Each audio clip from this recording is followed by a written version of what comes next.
Alien colonies, historical recreations, space bases, military camps, crime tycoons. If I've covered one thing on this channel, it's simulators. City building simulators in particular. It's been a genre near and dear to my cold little heart since SimCity 3000, and I'm so happy to see the genre is still finding ways to improve 25 years later.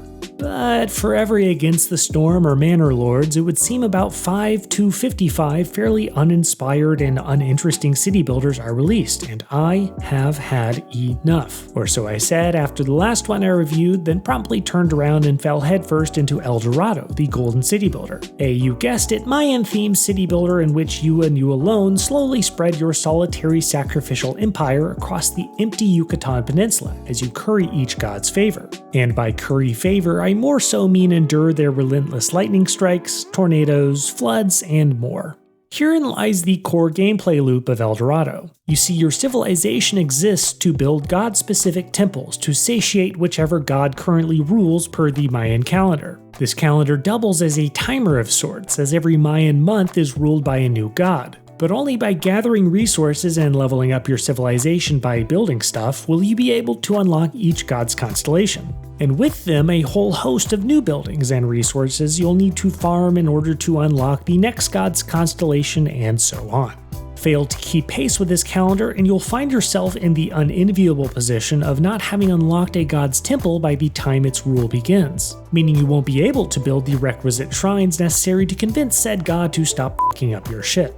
It's a very fun idea for a simulator, but in reality just amounts to you copy-pasting these same tiny shrines all over your kingdom until achieving 100% coverage, which the unhelpful UI makes near impossible to do, as anything less will result in a disaster timer. When said timer hits 0, the wrath of the ruling god will manifest in the form of a natural disaster, costing you a building or 3 or 30 in the process. Luckily, building back is as simple as pressing a button, assuming you possess the right resources. Speaking of, the other half of El Dorado is spent expanding your economy if the annoyingly bumpy terrain will allow you to build anywhere, that is. There are dozens of resources scattered about the Yucatan, many of which you can grow yourself on farms and enjoy the game's only worthwhile animation in the process. However, El Dorado lacks the supply chain complexity of most if not all of its genre peers, and once I got things up and running, I very rarely had to check back in on a building or make any exciting, split-second decisions that would otherwise break up the game's calendar-driven monotony. While there is an expedition feature, it never amounts to more than clicking on a neighboring city and then exploiting the game's piss-poor trading mechanic, which I'm pretty sure will accept any one-for-one trade and reject everything else.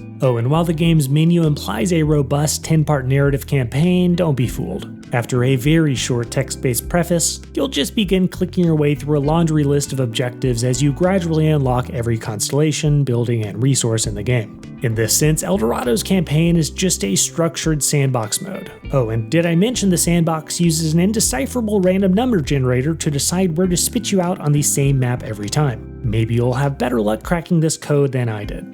It's usually around now I say something like, well, at least this is early access, but incredibly El Dorado is launching as a complete 1.0 experience for a price not yet disclosed. Between the game's blocky, low-res textures, low effort and ear-bleedingly repetitive soundtrack, and cartoonish sound design, I wouldn't personally recommend this game for any price. But if you're a gotta-catch-em-all kinda city-building sadist, I A, feel your pain, and B, hope you find more to love in El Dorado than did I. I'm giving El Dorado the Golden City Builder a all-time worst aggregate megascore of 1.6 out of 5. But I'm happy to answer any questions you have about the game or my review. Until next time, this is Scope, and thanks for watching.